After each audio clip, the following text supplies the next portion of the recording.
beautiful time of the year, and we have friends come through from time to time, and no better friend than Mike Redick. It's just great to see him again. He and Lisa flew in from Southeast Asia just the other night, and on that long flight to up in the middle of nowhere here in Wisconsin. It's so good to see you again, Mike, and to have you back on campus.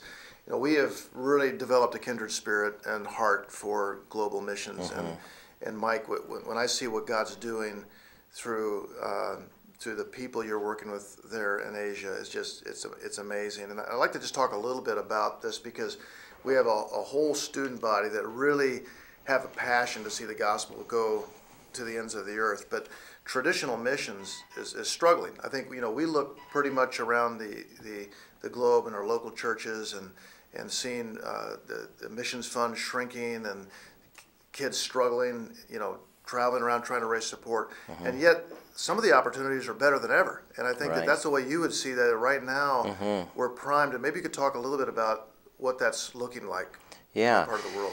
Yeah, there are so many ways today to get into restricted access nations, closed countries. One of the greatest ways, of course, is just teaching English on university campuses, or, you know, a young person going to a country and taking classes to learn to speak whatever language that country speaks. I mean, that's a tremendous open door. Of course, in third world countries, you can go in you can take the gospel, or you can get in there getting a visa. If you're a nurse, going in there just teaching in local clinics and hospitals, basic hygiene, basic medicine. A doctor, of course, dentists have great opportunities. Microfinancing is a great way, just providing little bits of money for people and then teaching them various skills. For example, teaching them hydroponics, you know, just learning to grow a few vegetables that they can eat for themselves and then sell. Lots of things like that. For example, teaching them how to make shampoo or detergents, how to get better yield from their crops, or teaching them backyard gardening, you know, just to be able to sustain themselves. So there are lots of ways today to get into the mission field and get in quickly. Right.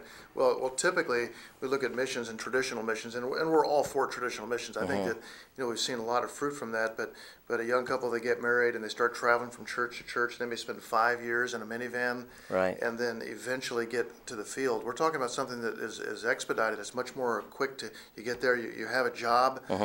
You're engaged in the community. And a lot of these countries that we're talking about, you can't go and say, I was a Bible major, or I was a missions major, and I'm going to be a missionary, because they don't accept those types of people. But when you talk about this idea of community development, if you come in to develop the community, they welcome you with open arms. I think that's what you're seeing. Yes, absolutely. Yeah, and the door in Asia, at least, is open tremendously for that, because these third world countries and poor communities, they're looking for help, and sometimes they're not necessarily looking for you to give money. They're looking for you to give knowledge, to give information, to give skills. What they want is they want to put rice on the table of their people. And so one thing we have as Americans, we have knowledge and we have skills. So it's exporting those skills and that knowledge to these countries, and that's an unbelievable open door. Right. Well, when we talk about a college student, you know, they've grown up in, you know, the Midwest U.S. And they're thinking Southeast Asia. You know, do I really know that that's what God has for me? It sounds exciting. It's a great opportunity. I really believe that God's working in a great way. I'm not sure if I fit.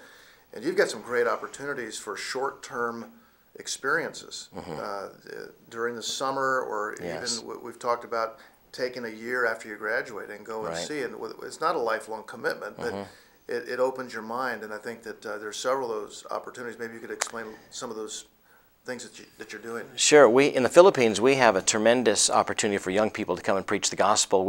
This year we preached the gospel to some 360,000 people, and then so young people can come and join us for this entire gospel campaign and be able to preach the gospel every single day, multitudes of times to multitudes of people, and that's exciting. Plus, you know, if they wanted to stay on, you know, we have 10,000 people in discipleship. They can help with the discipleship process.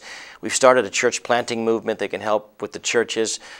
We want to move on into Indonesia, which is a great country. We can take short-term teachers to come in to help us, or people that have skills, have knowledge about certain things like hydroponic farming, or maybe just maybe someone has knowledge in a particular area, like maybe electricity, water, hygiene. We can bring them into Indonesian and hold lectures in these universities, and they're just wonderful open doors for us as a ministry.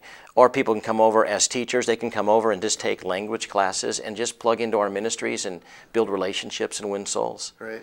Now, you have an email address if someone's interested in contacting you. What's your email address? Yeah, it would be mredick at singnet.com.sg.